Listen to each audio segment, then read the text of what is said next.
오늘 저와 여러분에게 주시는 말씀 누가복음 11장 27절에서 36절 말씀 우리 함께 나누도록 하겠습니다. 누가복음 11장 27절에서 36절 말씀입니다.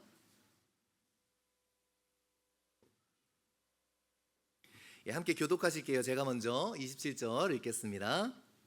이 말씀을 하실 때에 무리 중에서 한 여자가 음성을 높여 이르되 당신을 뵌 태와 당신을 먹인 젖이 복이 있나이다 하니,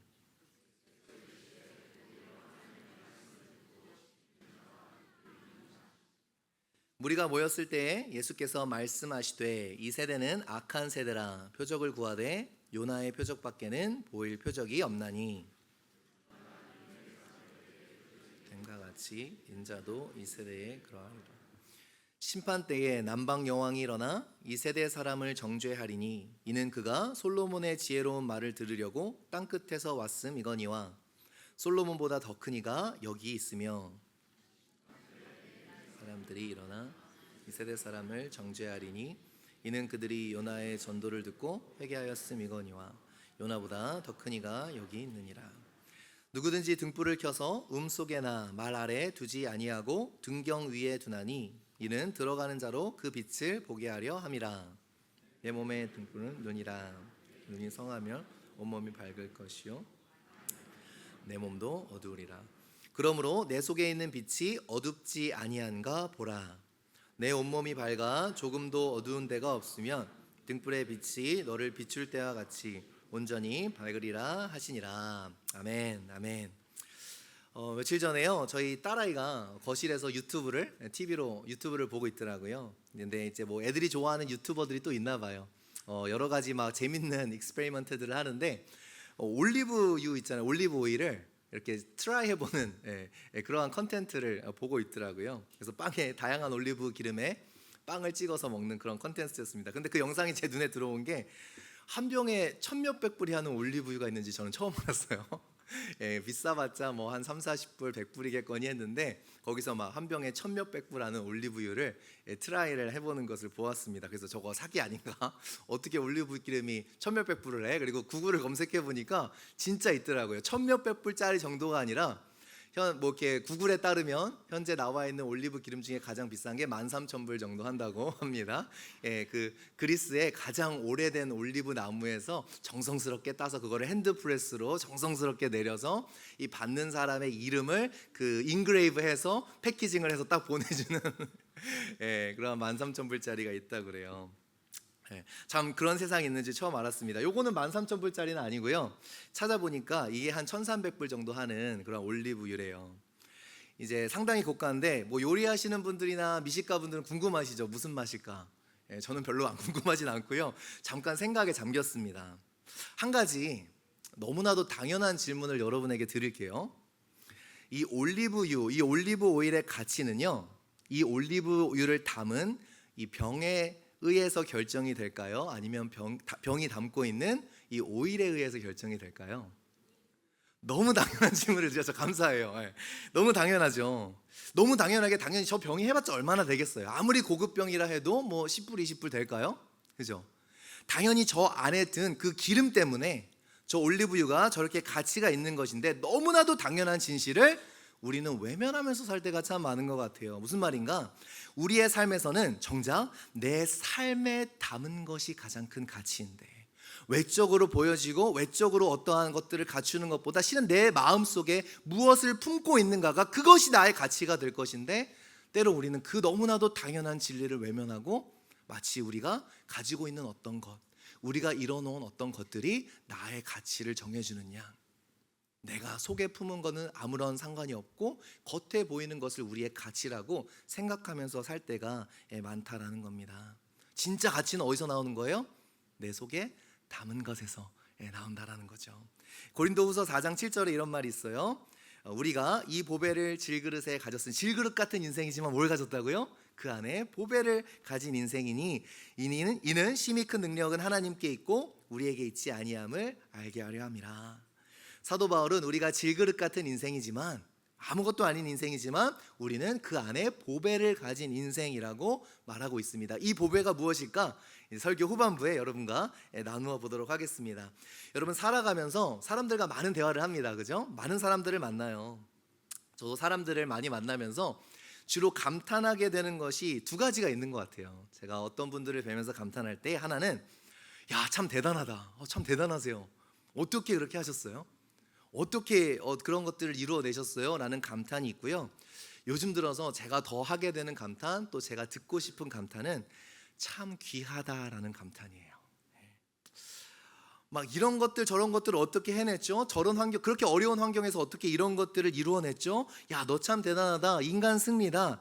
이런 칭찬을 들으면 어깨가 좀 으쓱해지고 자신이 대견하고 자랑스럽게 느껴지죠. 좋은 거예요. 그런데요, 세상에 보니까 참 대단한 사람 투성이더라고요. 대단한 사람들이 엄청 많아요. 나는 사람 위에 한 사람 있고요. 그죠? 기는 사람 위에 나는 사람 있고, 세상에는 진짜 대단한 것들을 이뤄낸 사람들이 많더라고요.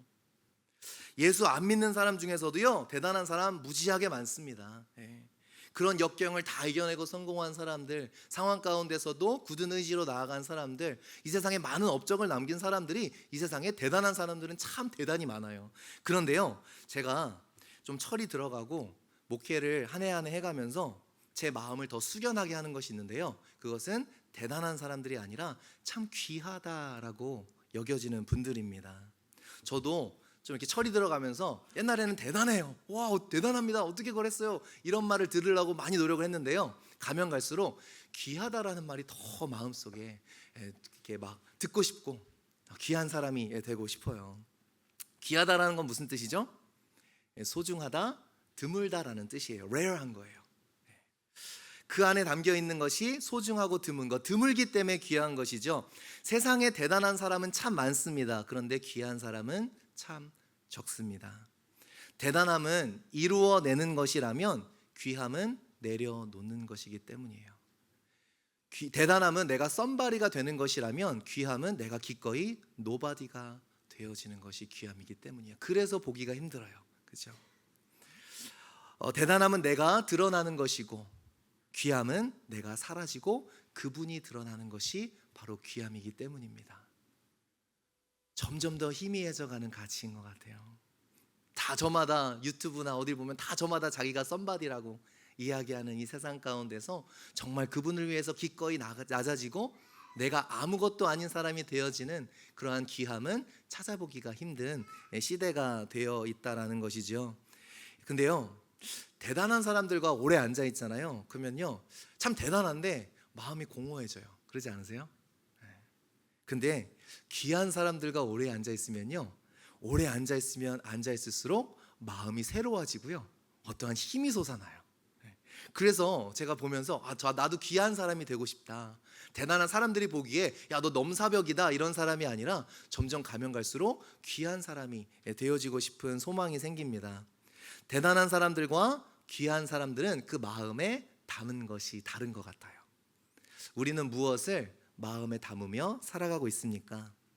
예수님께서 말씀하시는 중에 어떠한 큰 여자가 오늘 본문에 큰 소리로 외칩니다. 어떻게 외치죠? 당신을 뵌 태와 당신을 먹인 젖이 복이 있다, 이렇게 이야기를 해요. 실은 이것은 예수님을 굉장한 찬송하고 칭송하는 말이죠. 그런데요, 예수님께서 이 칭찬에 특이한 반응을 보이세요. 우리 28절 말씀 한번 같이 읽어보겠습니다. 시작. 예수께서 이르시되 오히려 하나님의 말씀을 듣고 지키는 자가 복이 있느냐 하시니라. 진정한 복은 무엇이라 말씀하죠? 하나님의 말씀을 듣고 지키는 것이 진정한 복이다. 실은 예수님의 어머니 마리아가 어떻게 그러한 특권을 얻었는가? 바로 말씀을 듣고 지킨 사람이기 때문인 거죠. 근데 이 지키다라는 단어가 헬라어로 이미 누가복음 2장 8장에 사용된 바가 있습니다. 누가복음 2장 그러면 좀 일찍인데, 바로 예수님의 탄생 때에 그 들판에 목자들이 양을 지켰다라는 표현에 사용된 단어예요. 그러니까 말씀을 듣고 지키는 것, 여러분 양떼를 지키면 그 양떼에서 눈을 떼지 않죠. 한 마리도 놓치지 않으려고 그죠? 양떼에게 늘 마음을 두고 있고 눈을 두고 있죠. 그것이 양떼를 지키는 모습이죠. 그리고 양을 이렇게 우리에 두고 빠져나가지 못하도록, 한 마리라도 빠져나가지 못하도록 양 우리에 이렇게 우리를 두고 지키는 거죠. 그러니까 말씀을 지킨다라는 건 똑같은 태도를 의미하지 않겠습니까? 말씀을 단순히 어떠한 것들의 행동 양식을 지켜내는 것이 아니라 하나님 말씀에서 내 시선이 떨어지지 않는 것. 양 한 마리 한 마리를 내 시선에 다 담아두고 있고 싶듯이, 한 마리도 놓치기 싫듯이, 양을 지키는 그런 목자의 마음처럼 말씀을 지킨다는 것은 말씀 한 구절도 놓치기 싫고, 말씀 앞에 늘 눈을 두고 싶고, 말씀에 늘 마음이 있어서 내가 오늘 아침에 읽었던 말씀을 늘 하루 종일 묵상하면서 그 말씀이 내 삶의 진정한 의미가 무엇인지, 하나님이 이 말씀을 통해 나에게 어떠한 마음을 주시는지, 어떻게 살아가기 원하시는지 뗄 수 없는 그 시선, 그것이 말씀을 지킨다라는 것에 포함이 되어 있겠죠. 즉 양을 내 우리 안에 소중히 담아두듯이 말씀을 그냥 읽고 끝나는 게 아니라 읽은 말씀을 내 마음에 소중하게 담아두는 것, 그 모습이 우리 가운데 있겠는가? 그러니까 마리아가 지금 복되지 않다는 말이 아니라, 여러분 마리아가 진짜 복된 이유가 뭐예요? 단순히 예수의 어머니라는 스테러스 때문에 복된 것이 아니라 마리아가 했던 주옥 같은 고백 여러분 기억하십니까? 주의 여종이오니 말씀대로 내게 이루어지리다. 이 고백이 진짜 복된 고백인 거죠. 말씀을 듣는 사람은 너무나 많아요. 말씀의 홍수 시대입니다. 여러분 핑거팁에 있잖아요. 유튜브 가서 말씀만 검색만 하면 말씀이 우르르르 쏟아지는 시대에 살고 있습니다. 전화 앱은 어떻습니까? 성경 말씀이 어느 때보다 가까이 있을 수 있는, 여러분 핸드폰 없이 하루 지내시는 분 없죠? 나한테 가장 가까운 거, 내 아내보다 실은 가장 가까이 있는 게 핸드폰이죠. 내 남편보다도. 내 삶에서 가장 가까이 있는 그 핸드폰에 앱만 깔아서 보면 말씀을 얼마든지 가까이 할 수 있는 시대인데, 핸드폰 때문에 말씀을 못 보는 시대가, 아유 너무 흥분해갖고 핸드폰 때문에 말씀을 못 보는 시대가 돼버렸어요. 핸드폰에 성경 앱 몇 개 놓고 보면은 얼마든지 버스를 기다리면서도 볼 수 있고, 식당에서 기다리면서도 볼 수 있고, 언제든지 어느 때든지 얼마든지 말씀을 접하기가 쉬운 때인데, 핸드폰 때문에 잠도 못 자고 핸드폰 때문에 말씀은 더더욱 못 보는 이 아이러니한 세상이 됐다라는 거죠. 말씀을 듣는 사람 너무나 많아요. 그런데 들은 말씀을 마음에 소중하게 담고 품고 지키는 사람은 너무나 희귀해져 버리는 세상에 살고 있다라는 거예요. 이 짧은 두 개의 구절, 이 27절, 28절에 이 두 절의 말씀이 하는 역할이 있습니다. 왜 참된 복된 사람의 이야기를 짧게 전해주고 이 다음 스토리로 이어가는가? 실은 이 문맥을 보면 이 두 절이 없어도 그닥 상관은 없어요. 그런데 어떠한 방향성을 제시해주고 이 다음에 나오는 그런 어떠한 말씀들을 어떻게 봐야 되나라는 이 방향성을 제시해줍니다. 자, 29절에 예수님께서 너무나도 중요한 말씀을 하십니다. 이 세대를 어떤 세대라고 이야기하시는가? 우리 29절 말씀 한번 같이 읽어볼게요. 시작. 무리가 모였을 때 표적을 구하되 요나의 표적밖에는 보일 표적이 없나니. 이 세대를 어떤 세대라고 말씀하시죠? 악한 세대. 그러니까 우리 나름대로 악한 세대를 생각하면 안 된다라는 거예요. 예수님이 이 세대를 악한 세대라고 이야기했을 때는 지금 예수님이 뭔가 짚고 싶은 것이 있는 것이고, 바로 진정으로 복된 사람의 그러한 것들을 뒤집으면 정말 이 세대가 왜 악한지가 나온다라는 것이죠. 그 악한 세대는 어떤 세대인가? 바로 이전 본문, 오늘은 보지 않았지만요, 그 전에 나오는 내용이 어떤 내용인가? 예수님께서 말 못하는 귀신, 말 못하게 하는 귀신 든 자를 고쳐주십니다. 그러니까 사람들이 뭐라 그러죠? 그가 귀신의 왕 바알세불을 힘입어 귀신을 쫓아낸다. 이렇게 뒤집어 씌워버려요. 그리고 또 어떤 사람들은 어떻게 얘기해요? 더러는 예수를 시험하여 하늘로부터 오는 표적을 구하니. 그러니까 이미 엄청난 표적을 부어주셨는데 뭘 또 구하는 거예요? 또 다른 표적을 구하는 거예요. 무슨 말이에요? 악한 세대는 어떤 세대인가? 마리아는 그저 그 천사의 말씀 하나에 말씀대로 되리이다 이렇게 고백했는 믿음이 있었는데, 그렇게 복된 사람이었는데, 악한 세대는 어때요? 말씀이 육신이 되어 예수 그리스도께서 가르침을 주시고 말씀하시고 온갖 기적을 보여주셔도 마음속에 어떻게 그렇게 믿지 않기로 작정을 해버렸는지, 귀신을 쫓아내도 바알세불의 힘으로 쫓아낸다 그러고, 표적을 이미 보여주셨음에도 표적을 계속, 그러니까 무슨 말이에요? 안 믿겠다라고 아예 마음을 정해버린 세대라는 거예요. 말씀만 임해도 믿는 사람들이 있는 반면에 이 세대는 어때요? 말씀이 아무리 떨어지고 아무리 떨어져도 마음속 깊숙이 듣긴 다 들어요? 관심도 있는 것 같아요. 굉장히 영적인 것 같아요. 그런데 마음 깊은 곳에 뭐가 있어요? 절대로 안 믿겠다라는 굳은 의지가 있는 이 세대. 이 세대를 바라보며 예수님은 악한 세대라고 말씀하시는 거예요. 어쩜 이렇게 안 믿어도 믿지 않기로 작정을 할까요? 말씀이 부족해서 우리가 안 믿나요? 이 세대가 말씀이 부족해서 안 믿어요? 정말 주옥 같은 말씀들이 막 인터넷만 좀만 검색해 보면, 그죠? 유명한 뭐 유명하다고 다 훌륭한 건 아니겠지만 정말 하나님 말씀을 잘 전하시는 강해 설교자들 얼마나 많습니까?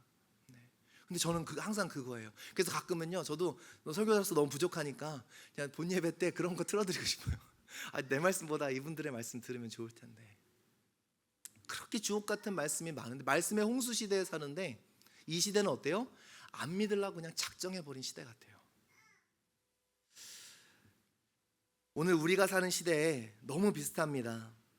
영적인 것 같은데요, 신앙적인 것 같은데요, 진짜 영적인 것에 대해서는 마음도 감각도 다 굳어져 버린 사람들이 많아요. 되게 영적인 것 같지만 실제로는 육신의 정욕과 안목의 정욕과 이생의 자랑에 대해서는 놀랍게도 살아 반응하는 사람들이 많습니다. 근데 말씀과 기도와 예배에는 도통 반응하지 않는 이 시대 사람들이 너무나 많다라는 거예요. 온갖 인터넷과 예배의 홍수 속에서도 말씀이 메가폰으로, 확성기로 울려 퍼지고 있는 이 시대, 그렇죠? 어느 때보다도 말씀의 홍수 속에 살고 있는 이 시대 가운데, 그러나 도무지 변하지 않는 이 시대, 어느 때보다 영적인 기반이 잘 마련되어 있는데, 이론적으로는 스마트폰으로 언제든지 말씀을 가까이 할 수 있는데 왜 스마트폰 때문에 우리의 신앙은 다음 세대건 기성세대건 할 것 없이 다 망가져 버렸는가? 끊임없이 듣고 끊임없이 배우는 것 같지만 상당히 열려있는 것 같고 수용적인 것 같고 상당히 그냥 상식적인 것 같고 이성적인 것 같지만 실은 마음속에서는 이미 불순종과 무관심을 결정해 버린 시대. 마음속에 말씀을 담고 순종하는 것은 너무나도 더딘 그럴 마음조차가 없는 세대가 바로 악한 세대라는 겁니다. 그러니까 겉으로는 올바르게 살아도요, 말씀이 뿌리 내리지 못하는 마음이 얼마나 악한 마음이에요. 이 악한 세대, 그러나요, 우리에게 소망이 있습니다. 바로 저와 여러분을 어떻게 부르셨는가? 이 악한 세대를 드러내고 정죄하는 하나님의 방법이 있어요. 하나님은요, 거짓된 것을 거짓이다라고 이렇게 막 찝지 않으시고요. 어떻게 드러내 주시는가? 하나님은 거짓에게 진짜를 보내주세요. 그렇죠. 하나님께서, 하나님이 이 세상의 거짓을, 악함을 드러내고 정죄하는 방법이 있습니다. 오늘 보면 40절에 이렇게 말씀하세요. 우리 한번 같이 읽어보겠습니다. 시작. 요나가 밤낮 사흘 동안 큰 물고기 뱃속에 있었던 것 같이 인자도 밤낮 사흘 동안 땅속에 있으리라. 예수님께서 이 악한 세대에겐 요나의 표적밖에 보일 것이 없다라고 말씀합니다. 마태복음에서는 이 요나의 표적을 요나가 물고기 뱃속에 있었던 3일을 이렇게 가리키고 있는데요, 누가복음에서는 특이하게 이 부분을 언급하지 않고 조금 다른 측면을 이야기해 줍니다. 오늘은 누가복음을 보니까 이 부분에 조금 더 우리가 조명을 해서 볼게요. 누가는 이 마태복음에 있는 그 3일의 의미를 조금 생략을 하고요, 30절에 이렇게 말씀합니다. 한번 같이 읽어볼게요. 시작. 요나가 니느웨 사람들에게 표적이 됨과 같이 인자도 이 시대에 그러하리라. 요나가 니느웨 사람들에게 표적이 되었다라고 이야기를 해요. 어떻게 니느웨 사람들에게 표적이 되었을까요? 여러분 생각해 보시면 니느웨는요, 내륙 지방이에요. 그러니까 요나가 다시스로 향하죠. 다시스는 스페인 쪽, 그죠? 지중해를 건너 스페인 쪽으로 향합니다. 멀리 도망가는 거예요. 니느웨로 가기 싫어서. 그러니까 하나님께서 물고기에게 요나가 이제 물고기에게 잡아먹히게 하시죠. 그리고 요나를 토해내니까 아마 지중해 연안에서 가장 가까운 쪽에 요나를 토해냈겠죠. 근데 그 가장 가까운 지중해 연안과 이 니느웨가 거리가 약 350마일 정도 돼요. 그러니까 이 사람들은 요나가 지금 물고기에 먹혔었는지 물고기가 토해냈는지 이런 거를 알 턱이 있어요, 없어요? 없는 거예요. 그러니까 요나가 니느웨 사람들에게 표적이 되었다라는 건 뭐예요? 그들에게 외친 요나의 회개, 그 심판의 메시지가 바로 표적이었다는 거예요. 말씀이 표적이에요. 말씀이 가장 강한 표적이에요. 말씀을 믿지 않는 사람들은 뭘 봐도 안 믿어요. 바로 이 표적이 그 말씀, 심판의 말씀이 표적이라고 이야기를 한다라는 것입니다. 그러면 왜 그럴까요? 히브리 사람이 올 턱이 없는 그 니느웨 지방, 히브리 사람과는 앙숙이고, 히브리 사람에게는 이 니느웨 사람, 그러니까 그 아수르 제국의 사람들이죠. 아수르 사람들이 완전 에네미, 적이기 때문에 히브리 사람들은 니느웨로 가지 않습니다. 그런데 히브리 사람이 오더니 심판의 메시지를 더 전하는 거예요. 망할 것이다. 하나님이 이 땅을 심판하실 것이다 선포를 합니다. 그런데요, 그 심판의 메시지도 어떻게 전해요? 대충 전해요. 요나서 3장 우리 3절 4절 한번 같이 읽어보겠습니다. 시작. 요나가 여호와의 말씀대로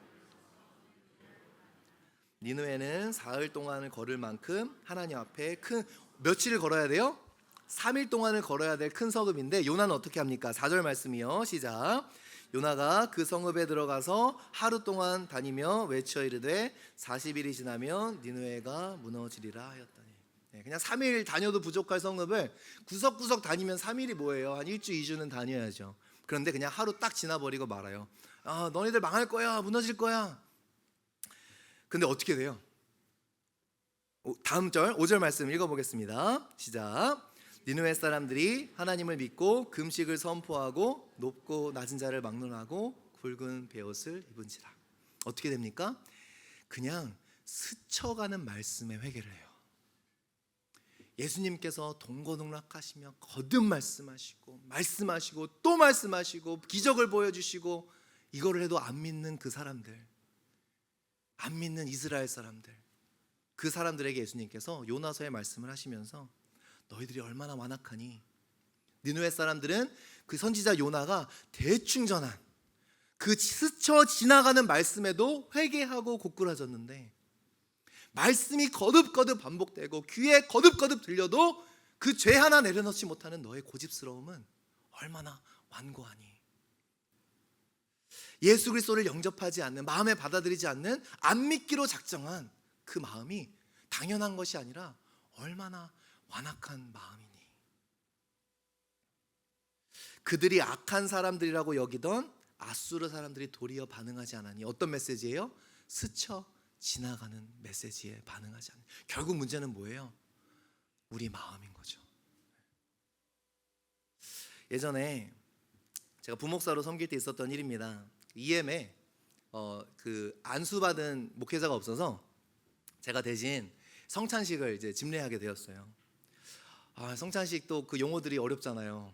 가뜩이나 영어도 힘든데, 그래서 모든 거를 하나하나 조곤조곤 다 쓰고, 어려운 단어들은 조금 쉬운 걸로 이렇게 바꿔서 쓰고 다 적어왔어요.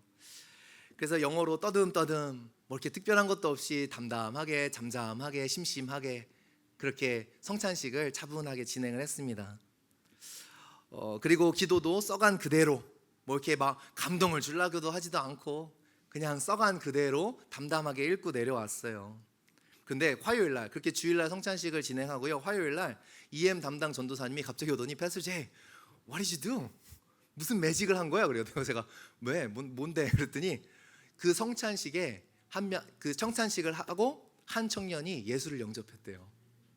나 기절초풍하는 줄 알았어요.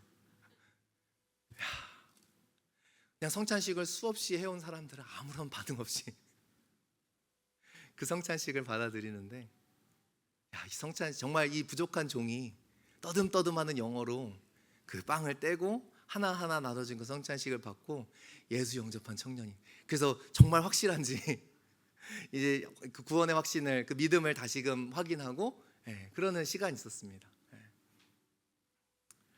뭐가 문제예요? 제가 뭐 이렇게 알타커를 한 것도 아니에요. 믿고 싶은 사람 나오세요 하지도 않았어요. 희한하죠. 감동이 부족해서 예수를 못 믿습니까? 말씀이 부족해서 예수를 못 믿어요? 어쩌면 우리가 늘 이래서 안 돼, 저래서 안 돼 하는 것들은 철저히 우리의 생각이 아니었나라는 생각을 해보게 됩니다. 결국 마음 밭의 문제라는 거예요. 예수님께서 요나의 스토리를 언급하시면서 이렇게 말씀하십니다. 우리 32절 말씀 같이 읽어볼게요. 시작. 심판 때에 니느웨 사람들이 일어나 이 세대 사람을 정죄하리니 이는 그들이 요나의 전도를 듣고 회개하였음이거니와 요나보다 더 큰 이가 여기 있느니라. 이것이 하나님의 방법이죠. 하나님은요, 불신, 가짜 믿음을 어떻게 드러내시고 어떻게 정죄하세요? 그 마지막 때에 누가 누구를 정죄한대요? 니느웨 사람들이 심판 때 너희를 정죄할 것이다. 왜요? 그들은 듣고 회개하였으나 너희는 듣고 회개하지 않았기 때문에. 무슨 말이에요? 하나님은요, 불신, 가짜 믿음을 진짜를 통해 드러내십니다. 그것이 하나님께서 하시는 강력한 방법이에요. 가짜를 가짜라고 굳이 얘기하지 않으세요. 너무나 분명하게 드러나요. 진짜를 옆에다 딱 대놓으면 무엇이 진짜고 무엇이 가짜인지가 명확하게 드러난다는 거예요. 이것이 하나님이 하시는 방법이에요. 이 세상에 수많은 가짜들이 있습니다. 그죠? 하나님이 우리를 향해 거치는 기대가 있어요.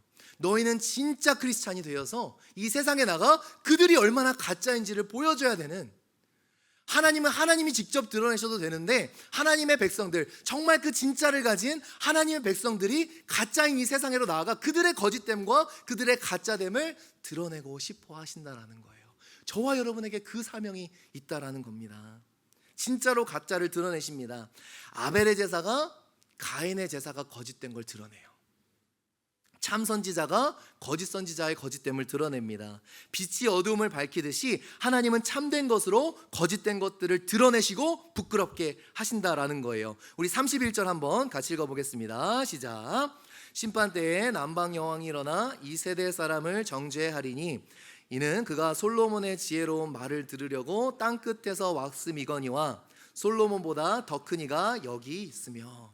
여러분, 남방 여왕이 솔로몬의 지혜를 너무 사모해서 먼 길을 왔대요. 땅 끝에서 왔대요. 한가해서 그러겠죠? 남방 여왕이니까. 이렇게 휴가도 많을 테니까. 그렇죠? PTO도 뭐 엄청 많을 거고. 그렇죠?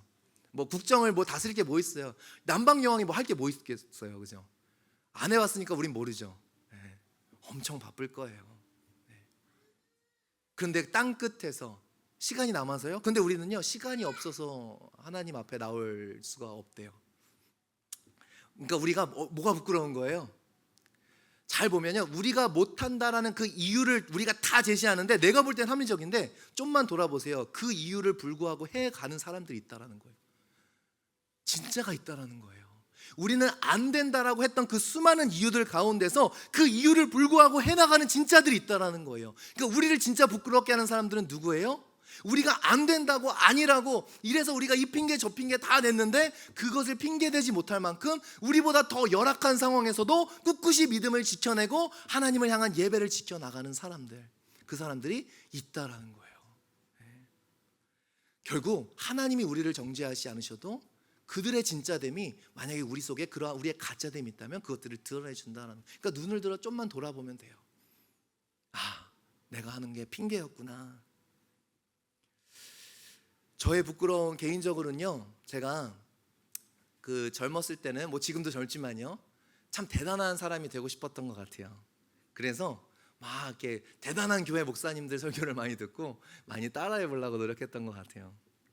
근데요, 아무 쓸모 없더라고요.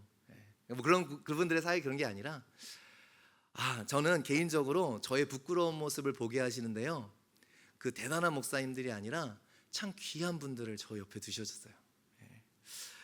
가장 최근으로 그 귀한 분들의 모습을 보면서 저의 가짜됨을 많이 보여주시더라고요. 그리고 저의 가짜됨을 이렇게 하나님 앞에 내려놓으면서 이렇게 다져지는, 더 다듬어지는 그러한 시간들이 있었습니다. 최근에요, 가장 최근 거든요. 얼마 전에 SNS에서 인스타인지 유튜브인지 기억이 안 나는데 어떠한 쇼츠 영상을 봤어요. 거기에 뭐 제가 보는 영상이 늘 그런 거니까 막 교회에 관한 쇼츠가 많이 나오는데 이렇게 자기를 소개해요. 저는 교인이 한 명도 없는 교회의 목사입니다. 그러면서 영상을 찍었는데 진짜 교인이 없어요. 근데 혼자 예배를 드려요. 인도예요. 깜짝 놀랐어요. 근데 그러던 와중에 청년 한 명이 와서 같이 예배드릴 그 기쁨을 담은 영상을 찍은 거예요. 근데 제가 그 기쁨도 참 대단했지만 저한테 되게 캐치가 됐던 부분이 있는데요. 교인이 한 명도 없는 상황에서 이제 캡션을 보니까 1년 동안 예배를 그렇게 드렸어요. 너무 부끄럽더라고요. 제가 부목사로 섬길 때에 새벽 기도가 많이 죽어가던 그러한 시점이니까 제가 평일에 주중 2회를 이제 새벽 기도를 인도했는데요. 보통 많이 나오면 5명, 이제 보통 3명 이렇게 나왔어요. 이제 가끔씩은 6시에 기도가 시작인데 5시 59분 되도록 아무도 없어요. 저 혼자 있는 때도 있었어요. 그러면 속으로 어떤 생각이 드는가? 오늘 집에 빨리 갈 수 있겠다. 그러면서 59분쯤 되면요, 살짝 문 열리면, 지금은 제가 솔직하게 고백하는 거예요. 지금은 제가 많이 변했어요. 지금은 그러지 않아요. 여러분, 저 생각한다고 안 나오시고 그러시면 안 돼요. 그때는 소리가 열리면 오늘 일찍 가긴 글렀구나. 너무 피곤하니까, 사역이 너무 피곤하니까 빨리 가서 자고 싶으니까 그랬던 거예요. 그러면서 이제 두 번 있었어요. 정말 한 명도 오지 않은 날이 있었습니다. 그때 앞에서 찬송가를 부르면서 하나님, 이 찬송가가 끝날 때까지 아무도 오지 않으면 예수님의 이름으로 기도했습니다, 아멘. 그리고 나는 혼자 개인 기도 좀 15분 하다 갈 거예요. 그 저의 모습이 생각이 나는 거예요. 그런데 제가 이분의 쇼츠를 보면서 마음에 다가왔던 건, 교인 이제는 당당하게 말할 수 있습니다, 교인 한 명의 목사가 되었어요 하고 하면서 오늘 3명이 예배를 드려서 너무 좋았어요. 이분에게는 늘 하나님을 인식하는 감각이 있구나. 그러니까 혼자 교인이 0명이어도 이분은 하나님과 단둘이 예배를 드리고 있었구나. 그것이 저의 모습을 얼마나 부끄럽게 하는지. 진짜 앞에 가짜는 설 곳이 없어요. 저의 이런 연약함들이 드러나요. 또 다른 분이 있습니다. 제가 잘 아는, 오랫동안 아는 목사님인데요, 사역을 하다 보면 어려운 일이 생기죠. 어려운 일로 사임을 해야 되는 그런 상황에 이르셨어요. 그래서 목회를 쉬시게 되는 그러한 기간이 있으셨습니다. 그 사정을 제가 다 아니, 그 모함과 그 어려움과 그런 것들을 제가 잘 아니까, 그래서 그 상황을 아니까 참 마음이 저도 안타깝고 힘들더라고요. 그러면서 제가 많이 생각했어요. 만약에 내가 그 목사님의 입장이라면 나는 버텨낼 수 있을까? 자신이 없더라고요. 근데 그때 마침 목회를 쉬고 계시면서 이제 저희 집에서 멀지 않은 곳에 이사를 오셨어요. 그래서 저희 아내가 이제 빵을 잘 만드는 걸 좋아하니까 빵을 만들면 목사님 집에다가 이렇게 가져다 드리곤 했습니다. 근데 한 여름날에 열려진 창틈으로 이렇게 기도 소리가 들려 나왔대요. 보니까 실루엣으로 목사님이 두 손을 번쩍 들고 기도를 한다라는 거예요. 근데 저도 목회를 하면서 힘든 상황이 있었는데 그게 쉽지 않거든요. 이분에게 하나님은 어떤 분이시기에 많은 아픔과 하나님을 향한 원망이 분명히 있을 텐데, 그 가장 힘든 시간에 여러분 여기서 두 손 벌리고 하는 거 누구나 할 수 있어요. 저렇게 대단하게 보실 거 없어요. 인생의 그냥 정점에서요, 인생의 어떠한 잘 풀리는 것 같은 성도들이 막 봐주고 할 때 두 손 들리고 기도하는 거 어렵지 않아요. 근데 진짜 인생의 밑바닥에서, 목회의 가장 바닥에서, 어려운 시점에서 두 손을 들고 하나님께 기도하는 모습. 그래서 그때 또 저의 가짜됨을 그때 봤어요. 제가 그러지 못했던 모습들, 그 부끄러운 모습들. 그래서 목회를 하면 할수록요, 대단한 사람이 되고 싶지 않고 그냥 귀한 사람이 되고 싶어요. 하나님 보시기에. 여러분은 어떤 사람이 되시고 싶으세요? 며칠 전에 저희 아내가 누구를 좀 만난다고 하더니 이제 또 근처에서 개척교회를 하시는 그런 사모님을 만나고 왔습니다. 금방 올 줄 알았는데 오랜 시간 이렇게 대화를 하고 오는 것 같아요. 은혜를 많이 나누고 있구나, 또 오랜만에 만나면서 은혜를 많이 나누는구나 생각을 했는데, 오니까 얼굴이 참 밝습니다. 점심도 못 먹고 계속 얘기를 했대요, 커피숍에서. 근데 얼굴이 참 밝아요. 여러분, 하나님이 하시는 일들을 나누면 얼굴이 밝아져요. 근데 아내가 이 마음에 다가온 것 중에 몇 가지를 이야기해 주는데 제가 또 마음이 겸손해져요. 그 목사님 사모님이 하시는 교회가 성도가 이제 한 10명 정도 되었을까요? 그런데요, 그 하나님께서 하신 일들을 나누면서 한 가지 나눠주신 것이, 아내한테 전해들은 것이, 그 중에 믿지 않는 형제가 오게 되고 예수님을 영접하게 되었다고. 10명 중에 한 명이면 10%, 그죠? 나는 여기서 아직 예수 영접한 사람이 없는데. 부끄럽더라고요. 주님이 1대 0입니다. 그래서 하나님한테 그냥 어저께 그랬어요. 하나님, 저 만약에 여기서 한 3년 5년 더 사역하면서요, 예수님 영접하는 사람 12명 안 되면 저는 안 할 거예요. 그런 능력이 없는 목사가 무슨 목회를 합니까? 그냥 한 번 더 저의 부족한 부분을 다시 보게 하시더라고요. 무엇이 중요한 것인가? 무엇이 하나님이 기뻐하신 것인가? 부끄러웠어요. 복음을 찬찬히 가르쳐주고 가운데서도 성도들 붙들고 성경 공부해가면서 복음을 찬찬히 가르쳐주고 그 가운데 교회를 처음 나온 그 형제가 예수 그리스도를 영접하게 되어지고 제 모습이 너무 부끄러웠어요. 그러면서도 용기가 생겨납니다. 내가 정말 달려가야 할 길이 무엇인지. 그래서 저는 속으로 이거 비디오로 남겨놓으면 비디오로 남겨놔야 제가 나중에 딴 말 못하죠. 그래서 오늘 아침에 우리 교역자들이랑도 얘기했어요. 우리 전도사님들, 제가 5년 동안 여기서 세례 받는 사람이 12사람이 안 되면 난 그만둘 거예요. 그게 무슨 목사예요. 정말로요. 진짜 여러분 기억해 주세요. 11명 되면 어떻게 하죠? 제 마음은 아시겠죠? 진짜 성공이 뭐고, 진짜 부흥이 뭐고, 진짜 귀한 게 뭔지. 제가 핑계되었던 것들이 다 핑계였음을 다시 한번 겸손하게 인정하게 되었습니다. 이 귀한 목회자들, 세상이 볼 때 모르겠어요. 저는 대단해 보이는데 세상의 기준으로 그분들을 대단하다고 이야기할까? 그렇지 않을 수도 있을 것 같아요. 근데 저한테는 너무나도 귀한 그 목회자들을 제 곁에 두어주심이 얼마나 감사한지, 그리고 그 귀한 목회자들을 통해서 저의 부족함, 저의 거짓됨, 저의 가짜됨을 하나님께서 다시 밝혀주셨습니다. 여러분은 어떠세요? 오늘 뭐를 마음에 품고 계세요? 오늘 뭐를 마음에 담고 계세요? 좀 대단해지기 위해서. 대단한 사람들이 많은 교회는 다 싸우던데, 저마다 다 대단하니까 다른 사람의 대단함을 인정해 주지 못하던데요. 근데 귀한 사람이 많은 교회는요, 뭐가 달라도 다른 것이죠. 이것이 또 저와 여러분에게 하나님이 기대하시는 것 아닐까요? 이 세상에 가짜된 게 얼마나 많아요. 근데 우리도 그 속에 살면서 비슷하게 사는 것이 아니라, 우리가 말로써 그 사람들을 정죄하는 것이 아니라, 우리가 그 가운데서 참된 하나님의 보석으로 살아갈 때에 그 사람들의 가짜됨이 자연스럽게 드러나지지 않겠어요? 하나님은 세상에 대해서요, 저 여러분을 두고 자랑하시고 싶으세요. 세상에 대해서 우리 만납교회 성도들 보라고, 이게 예수 믿는 사람들이라고. 우리가 세상에 나아가 하나님의 자랑이 돼야 되지 않겠습니까? 사랑하는 성도 여러분, 우리가 대단한 사람 되는 것이 아니라 포장만 대단한 올리브 기름이 되어 뭐 하겠어요? 그 안에 담은 것이 진짜 귀한 올리브 기름이 돼야, 그것이 진짜듯이 우리 안에도요, 겉으로만 번지르르한 것이 아니라 우리의 안에가 정말 귀한 것으로 채워지는 저 여러분 되시기를 주님의 이름으로 축원드립니다.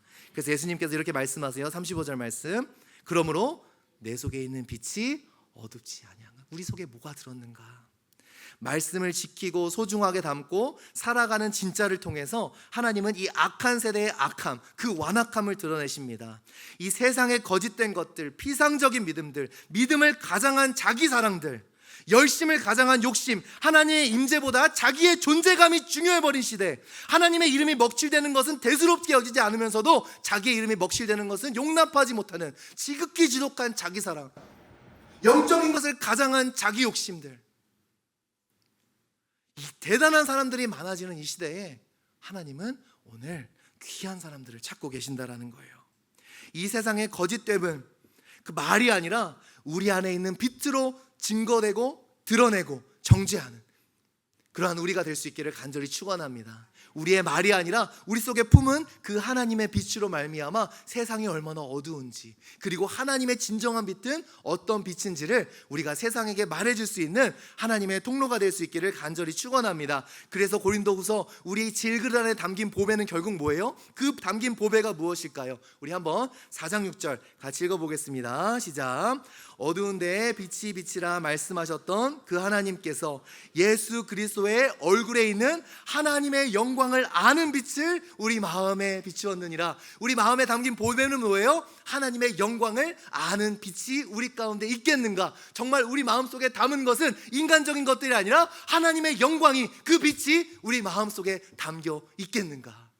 이런 귀한 자들이 되시기를 주님의 이름으로 축원합니다. 아무리 대단해 보여도 속은 비어있는 것이 아니라 정말 겉으로는 대단해 보이지 않아도, 겉으로는 싸구려 발을 같아도 병 같아 보여도 안에는 정말 고귀한 그러한 올리브유로 가득 찬 믿음이 되시기를, 그리하여 세상에 하나님의 영광에 비추는 진정한 주의 성도들이 되시기를 주님으로 부탁드립니다. 우리요, 대단한 사람들이 아니라 귀한 사람들이 되기를 간절히 소원합니다. 우리 함께 찬양하며 나아갔으면 좋겠습니다. 우리가 사는 세상은 너무 완악한 세상이에요. 자기 욕심과 자기 사랑이 충만한 세상입니다. 우리는 그러나 대단한 사람이 아니라 귀한 사람으로 주님 앞에 서고 싶습니다. 그리하여 우리의 진실됨이 이 세상의 거짓됨을 드러낼 수 있도록,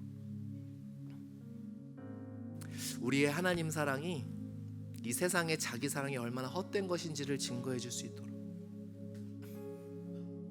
우리가 주님의 이름을 향한 그 열정이 각자 자기의 이름을 위해 사는 이 세상이 얼마나 헛헛한 것임을 증거해 줄 수 있도록, 우리 그 믿음의 고백, 하나님의 영광을 아는 빛이 우리 마음속 깊이 담기게 하여 주시옵소서. 이 질그릇 같은 인생 가운데 하나님의 영광의 빛으로 담아 나아가는 귀한 인생 될 수 있도록 인도하여 주시옵소서. 우리 그 마음으로 우리 함께 자리에 다 일어나셔서 우리 함께 찬양하며 나아가시겠습니다.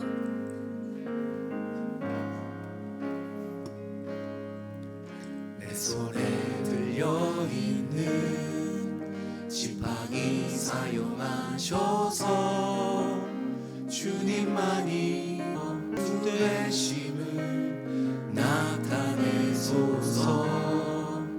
맡겨주신 사명은 감당할 힘을 주시고 주 이름만 높이게 하소서.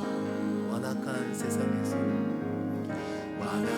세상에서 믿음을 지키는 자로 선하신 주 의지하여 살게 하소서.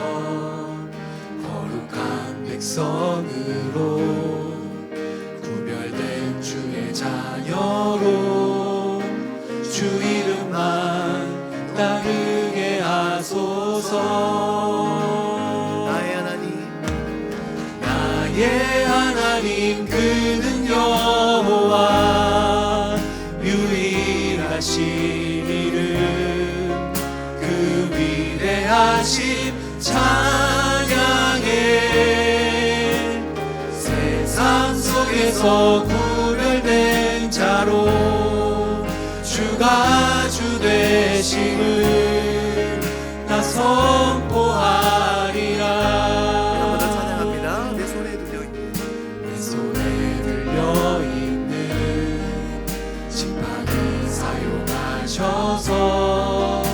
주님만이 주 되심을 나타내소서. 맡겨주신 사명은 감당할 힘을 주시고 주 이름만 높이게 하소서. 완악한 세상에서 믿음을 지키는 자로 선하신 주 의지하여 살게 하소서. 거룩한 백성으로 구별된 주의 자녀로 주 이름만 따르게 하소서. 나의 하나님 그는 여호와 유일하신 이름 그 위대하심 찬양해. 세상 속에서 구별된 자로 주가 주 되심을 난 선포하리. 나의 하나님 그는 여호와 나의 하나님 그는 여호와 유일하신 이름 그 위대하신 찬양해.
더 구별된 자로 주가 주 되심을 나 우리 함께 동성으로 기도하며 선포하리라. 나아가시겠습니다. 하나님, 주님 앞에 기쁨이 되는 삶을 살게 하여 주시옵소서. 세상이 대단하게 여기는 삶이 아니라 정말 주의 귀한 자녀로서 살아갈 수 있도록 이 세상의 거짓됨을 우리의 참됨으로 증거하는 아버지 하나님, 주님의 귀한 자녀들이 될 수 있도록 인도하여 달라고. 세상과 비슷한 모습으로 살아가며 그들이 추구하는 대단함을 추구하며 나아가는 것이 아니라 하나님, 우리의 삶에서 그 말씀을 끌어안고 지키고 담음으로 하나님, 정말 그 말씀에 온전히 우리의 시선을 향하고 그 말씀대로 살아감으로 아버지, 이 세상의 거짓된 것들을 밝게 비추는 하나님의 빛으로 나아가는 우리가 될 수 있도록 인도하여 주시옵소서. 우리 하나님께 주의 이름 한번 부르짖고 간절히 기도하며 나아가시겠습니다. 주여 하나님, 아버지 하나님, 죄송합니다. 하나님, 우리의 잘못을 주시옵소서. 하나님, 자꾸만 우리는 대단한 사람들이 되기를 소원하고 하나님, 다른 사람들이 되기에 아버지 하나님, 우리가 선발이가 되고 싶어하는 우리의 마음을 용서하여 주시고 하나님께서 오늘도 사용하시고 부르시는 자를 하나님, 정말 귀하게 여기시는 그런 자들이 되길 소원합니다. 아버지 하나님, 정말 자기 이름을 드러내고 자기의 생각을 이야기하고 하나님, 자기의 주장을 펴는 이야기가 하나님, 말씀하는 말씀이 선포되어도 아버지, 그 마음에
그리스도의 은혜와 하나님의 사랑과 성령님의 교통 내주하심이 그 마음에 오직 하나님의 말씀을 소중히 담아